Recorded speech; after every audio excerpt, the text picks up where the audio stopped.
Are you lost driving online? Looking for a new destination for audible inspiration? Pull over here. This is Exit 18.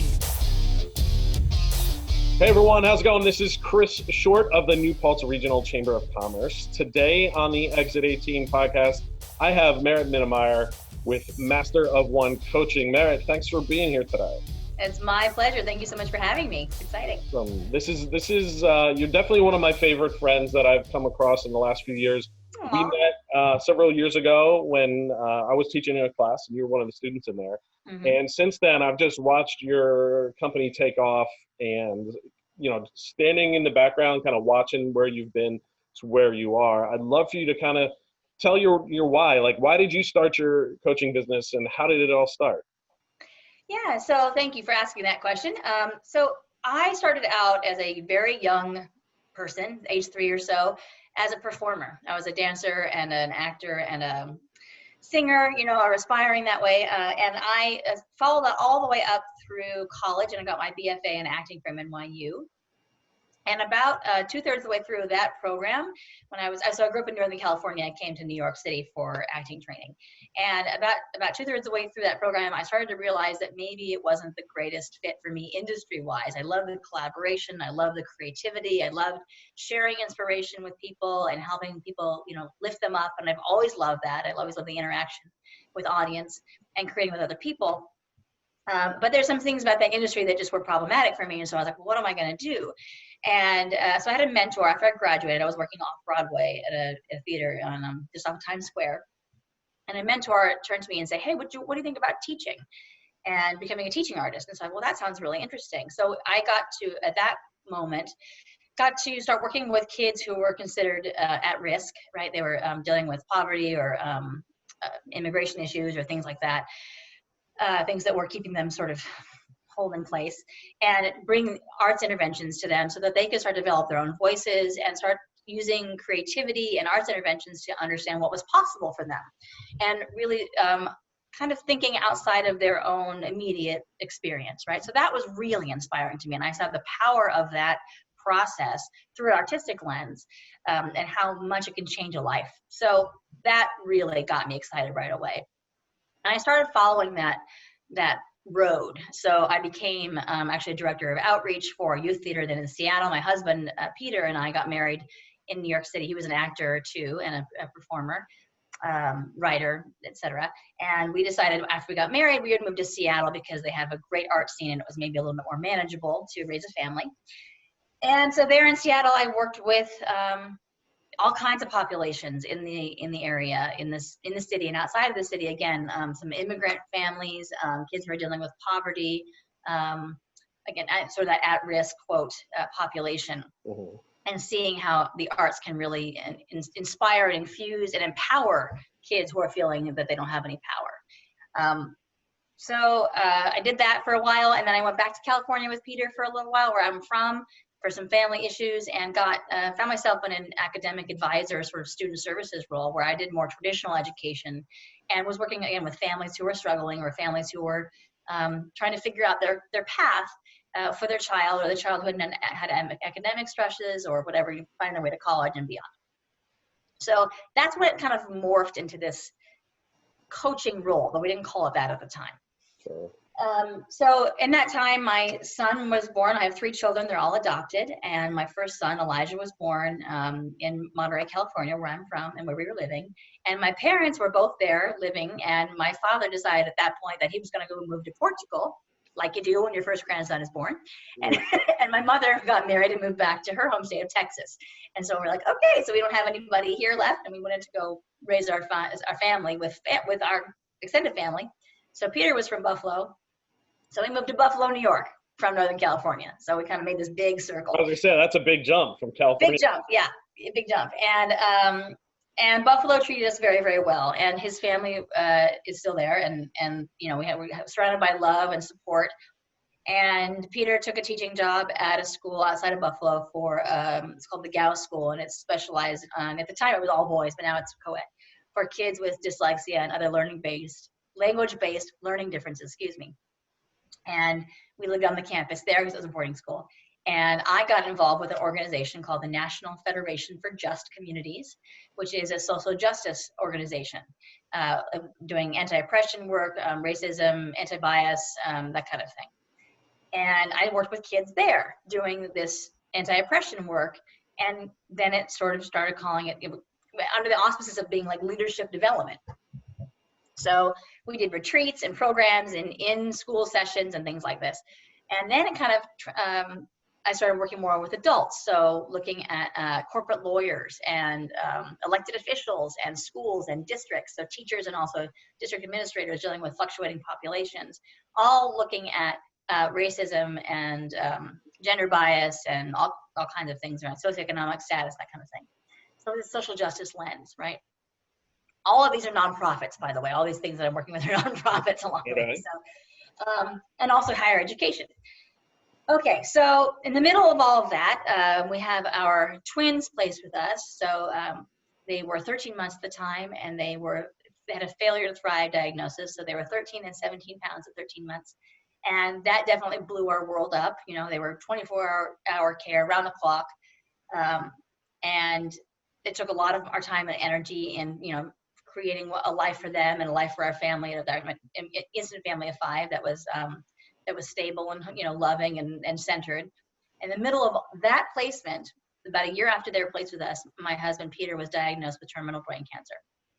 And so we went through the process of his treatment for about a year. And in the middle of that, he actually wrote a one-man show about his situation, and we produced that and brought it to conferences and stuff. So always looking at, like, where's the beauty in this? Where's the lesson in this? How can we help other people? How can we make our lives more meaningful in this moment? And he was really an inspiration for that. And so he eventually passed away on he was diagnosed in March of 2011, passed away April of 2012. And so that sucked. And the night he died, I was sitting on the linoleum floor of my sister-in-law's kitchen at like 2 a.m. And I got a call from the units folks, which is the like organ donation people. So like, I don't know, I think his eyes were going to one place and I can't remember all the pieces and the places that were going places, but essentially like, you know, how he was gonna be able to give pieces of himself and help other people. And we were working with a colleague at the time who was an energy healer, and she was working with him during his process of treatment. And she sent me an email right when I got off of the call. Again, it was like 2 a.m. I'm sitting on the floor in the kitchen, and I read the email on this phone, and it's the last words that Peter ever wrote, which was really significant because he couldn't talk or write or sing the last few months of his illness. And the email ended with, choose well, choose wisely, choose love.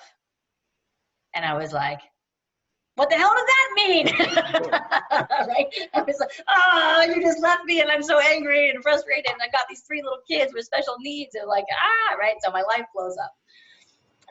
And I fell apart for a while, like you might imagine. Sure, and it wasn't pretty. It was not pretty for a little while. But I regrouped, and I decided that it was best for me to find a new place for me and my family to be. I needed to start fresh. And so after some thinking about that, I came down to the Hudson Valley, first in Beacon, and bought a 200-year-old house like you do when you're rebuilding your life, to remodel the house. Mm-hmm.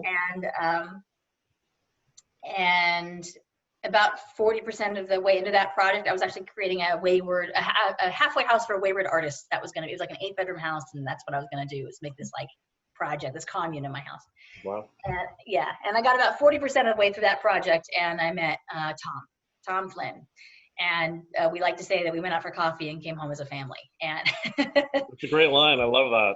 That's his line. But and Tom has his own story of hardship and redemption and coming out of some pretty terrible conditions. And so we just resonated together on that level. And so we were married a year later, and he adopted the kids 3 years later. And we moved to New Paltz because he was living here in New Paltz at the time, and I was finishing up my master's at SUNY New Paltz. And so all of our family life together, you know, he has this story of you know, how he got through his trials and how I got through mine, and coming back to this idea of choosing love.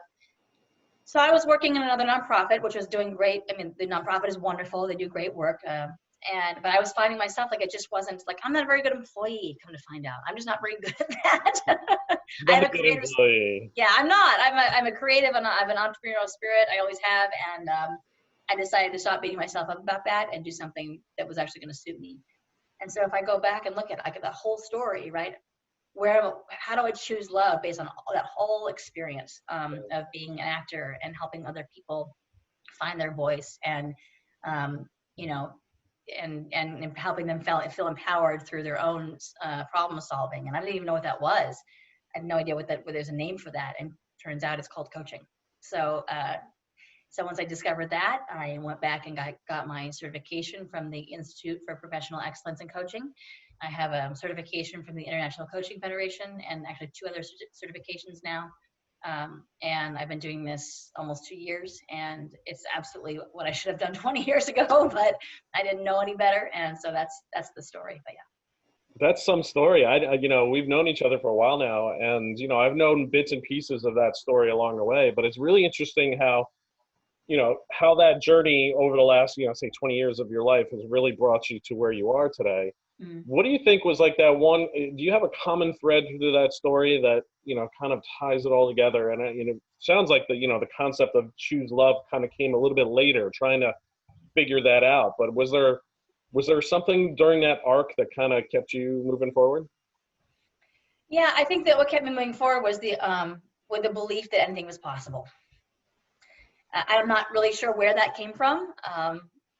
I think I was kind of born with it in some respects. I think also my father and my grandfather, so my parents had a build and design firm when I was growing up.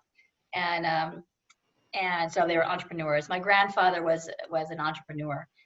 He built this incredible company where he designed and built currency and printing presses. So going all over the world as a kid and, going into the Bank of England and saying, oh my gosh, our printing press is printing currency here, or going to Germany and seeing trade shows of printing presses all over the world. And these are presses that, by the way, they don't make like this anymore. They're as big as full rooms, and they're huge. Yeah. We also did cereal boxes.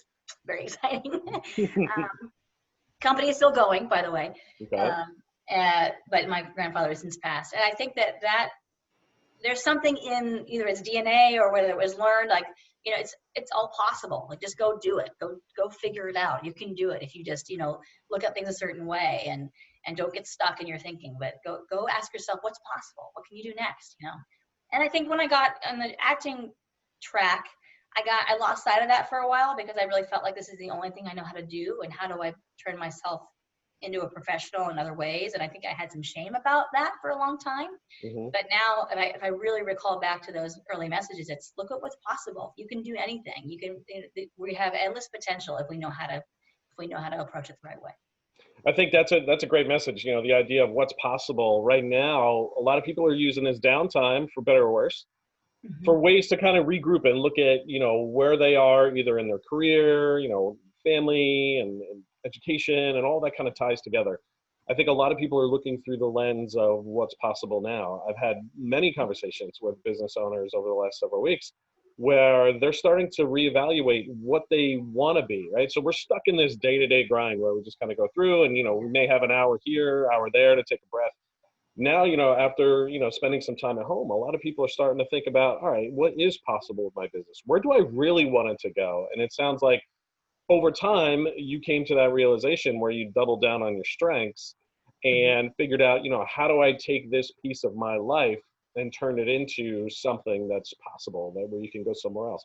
When you talk to some of your clients, how does that aha moment kind of happen? Is there like a certain spark, or is there a certain way that you can kind of get to that piece with somebody that's thinking about changing or reinventing themselves? Yeah, well, there's a process that I provide. So I'm trained, like I said, I'm trained from a perspective through IPEC, which is the organization I went through, and it's called 7 Levels of Leadership, and energy leadership is the framework. And so I guide people through that process of figuring out what makes them feel really good about themselves, what gets them really inspired, what makes them shut down or want to fight or want to kind of compromise and sort of like let go of who they are.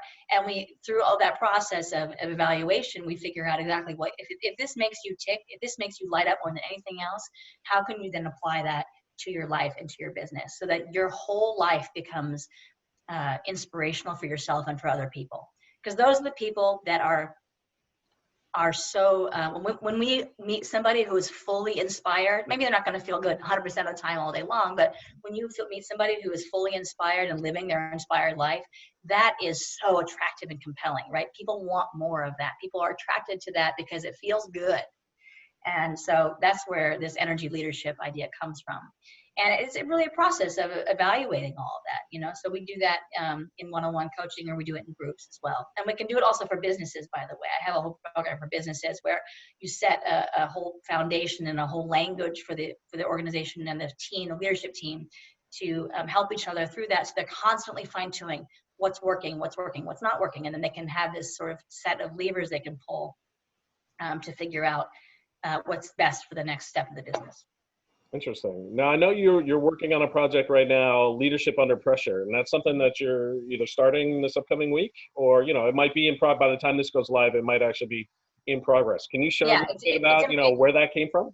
Yeah, sure. So it's actually in progress right now. It started this past Wednesday, so by the time this goes up, it's probably about halfway through, which is okay. You can always go back and catch the videos on replay. It's a 6-session program that I'm just offering to my community. I'm a member of BNI, Business Networking International, and I've approached the leadership of our region, and I just said, you know, I'd like to provide this to our community because I think it's really useful. We have a lot of small business owners and medium-sized business owners and entrepreneurs in that group. So I wanted to provide this because I think a lot of, like you said, a lot of times we don't spend a whole lot of time on our business. We spend it we're spending working like providing the service or the product or managing the staff. But we do have this pause now that is allowing a lot of people to step back a foot or two and go, how do I want to move forward? And so this process, it's a 6-session program that gives really simple skills and tools to use over and over again.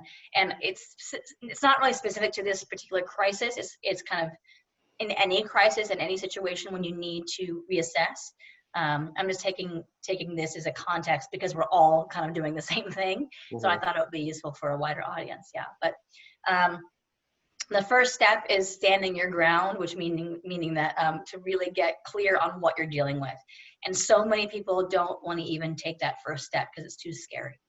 So this is kind of some tools that you can just really honestly and gently, but honestly look at, like, let's make really sure that we know exactly what is in front of us. Who are our resources? I was gonna say, who are our team members?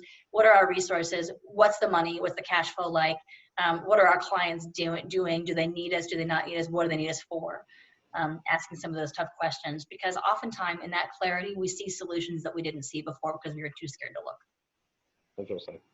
Where do you think, with a lot of people, you know, you mentioned, you know, the first step really is kind of taking that leap, right? You, for your business, you know, a lot of projects that I've been working on, trying to, where do I launch it? When do I launch it? Things like that. What do you think is the one tipping point when somebody, you know, gets to that point? I know for me, it was really like, all right, you know, this is something I believe in, so I'm going to just, you know, go with my gut. But for some, they have that buyer's remorse, right? A lot of people are like, imposter syndrome comes up, you know, is this something that should I do? Should I not do? Like, why me? Why should I do it? What do you say when you have somebody that's kind of hung up on that failure to launch? They've got a great idea or a new direction that they want to go. How do you kind of get them to get to that realization? Is there a little trick to that? Yeah, I think that, so Simon Sinek, who is a major leadership guru right now, he has a great line about this, which is, the first step to becoming a great leader is to want to become one. And so you can kind of supplant anything into great leader, right? The first step into becoming a business owner is to want to become one. And I think that imposter syndrome is a liar, right? It's a pattern in our thinking that tells us that we're not good enough to do something. It's not true. It's just not true. That's just a pattern of thinking that we've developed or integrated somewhere along the way, where we got it from somewhere else, or we got it from the media, whatever it is. So the trick is to understand that if you are feeling called to do it, if it's something you really want to do, then go ahead and give it a shot. I think the next piece of that is, the fear of failure, right? Failure is not, I would never advise anybody to do something that was not a good idea financially for them, right? I would never say, put all your eggs in this basket and go and don't look back. I think that's not a good way to go. That's where coaches come in. That's where strategy comes in, right? So, but the first step is really understanding that, like, this is a burning need in me. I want to do this. And there's also this time, especially I think that my clients are a lot kind of in this, they're not the youngest business people. They're usually more in the midlife piece, or maybe they're just coming up and they're like thinking they're starting to become more managers or maybe upper management. And they're like, I see how these businesses are running. I don't think they're being run right. I think I can do better, right? There's this, but again, can I really do that? Like, well, who am I, right? Yeah. If you see it and it's clear to you, then you're the right one to change it. That's a great line. I think in a lot of times I've been in situations where everybody's sitting back and they're all kind of like looking at each other like, who's going to step up? And it's a big turning point for me to say, all right, something my father shared with me years ago was, the first person into the room that says something, people look and take notice, right? That's right. Use that power wisely, that if you're going to step up and be the first one to say something or do something, don't be afraid to do it. Another line he said that never apologize for what you know. That's right. There where people can, step forward and take a chance. There's a lot of people that love to play the armchair quarterback, and I always say there's two people, right? There's pointers and doers, and there's a lot of pointers in my history where they're like, you shouldn't do that, or that's crazy, or we've always done it that way, and I just keep going forward, and they're still back there. So I think for something like that, it kind of goes forward. And my father shared some inspiring words for me. Who inspires you? Like, what's your why? And do you have anybody that you've kind of, culled through all of that? I know Simon Sinek, I follow him as well. I think there's some other people out there that really are inspirational people that I follow their podcasts and things like that. Who's yours? Well, my go-to person is Brene Brown. I just love her. I think I relate to her on many levels. She's a mom, she's a wife, she's a professional, she's an academic, and I've been through many an academic program. And she's kind of in a similar stage of life than me, and she is somebody who I'm going to say accidentally stumbled into what she does, because she definitely had a lot of purpose behind her career trajectory, but she didn't necessarily seek out the notoriety that she has now. She just she kept speaking her truth. She kept speaking exactly what she says, what she saw was true, right? She is a researcher, and she's like, here's the data, here's what it's showing us, here's what I think, why it's important, here's how it could move us forward as a collective, right? And I think that just relating to her and all of the material that she's putting out, it's very relatable. She puts it into bite-sized chunks for people. It's very human. Also, she's Texan, and I've got roots in Texas, so there's a little bit of that in there too. But yeah, that's somebody that I relate to a lot. And I think mostly because she's doing what she loves, and she's doing it because she believes it's going to help. And she sees how it can help, and she sees some practical applications for the work, and that's exactly what I want to do. I'm doing what I love, and I think I can help. That's great, because I think a lot of people are trying to take that intangible idea and make it a practical, solution to a problem, right? You're always trying to look for opportunities. You mentioned that earlier. So if you have a business owner, say a business owner came to you right now, right? And, we're all kind of dealing with things on a day-to-day basis, but what would you say to a business owner that kind of gets, the mindset that they want to reinvent not only themselves, but their business, and, maybe even like rebrand on a global level, or, something like that? What would you say to them right now, for people that are watching that are like thinking about that reinvention process, but they don't know where to start? So, well, I would say hire a coach. But truly, even if you don't hire a coach, find your team. Nobody can do it alone, and it can be very, very lonely, right? When you have a vision, when you have a call within you to make something great happen, it can be very lonely, because oftentimes people, like you said, there's a lot of pointers. Like, they'll tell you all the reasons why it can't happen. They'll tell you all the reasons why you're nuts, and you just keep going. And when you keep going and nobody else is around you to cheer you on, it can be very scary. It's like, am I just, talking into a void here? Like, what's happening? Am I really making a difference? And so, in all seriousness, that's what coaches do. That's what we're in your corner. We're helping you be strategic. We're helping you bounce ideas off so that you're not just in that kind of your own mind all the time, and then offering you processes to make your strategies actually happen, right? Holding you accountable to that. But beyond that, I think that knowing thyself, right? There's also, this idea that Warren Buffett put out a little while ago on social media. Actually, God bless him for doing social media. And he says either this something like this, and I'm going to paraphrase: salary is the price that you pay for giving up your own dreams. So, interesting line. Yeah, or it's actually what they pay you to give up your dreams is actually what he said. So, right there, that's like, oof. That's a punch in the gut right there. Yeah. Yeah, right. And there's nothing wrong with taking a salary if you feel like, I would say my husband that's really important to him. He needs the stability. He needs to be know that he's got the insurance and all the things in place, and that's awesome. And he's passionate about doing that. And I'm grateful because I can't do what I do, without a partner who has, who's really stable like that and strong and provides that what we do for our family. So I'm not putting that down at all. But if you feel like there's a different call for you and you have a dream, the first step is, mapping it out. So have a strategy right away. Like I said, I would never promote anybody putting all their eggs in one basket and then kicking the basket off the cliff. Like, don't do that. It's not. But hiring a coach or a consultant or somebody, or just bringing somebody else on board into your team who you trust is so important because they know stuff that you don't know, right? Maybe it's finding a mentor. That's also a possibility. I've paid a lot of money to learn this stuff that I've learned in addition to all my life experience, right?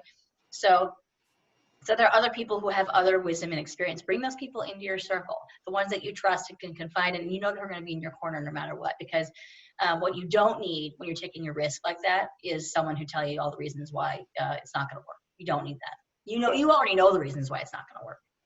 Yeah, and if you're already starting to move forward with your idea, obviously you see ways around that. So that's good. I mean, I definitely, I kind of drive my career by surrounding myself with smart people. And you are one of those people that has inspired me from the day that we've met. So what's the best way for, as we wrap up here, what's the best way for people to reach out and get in touch with you?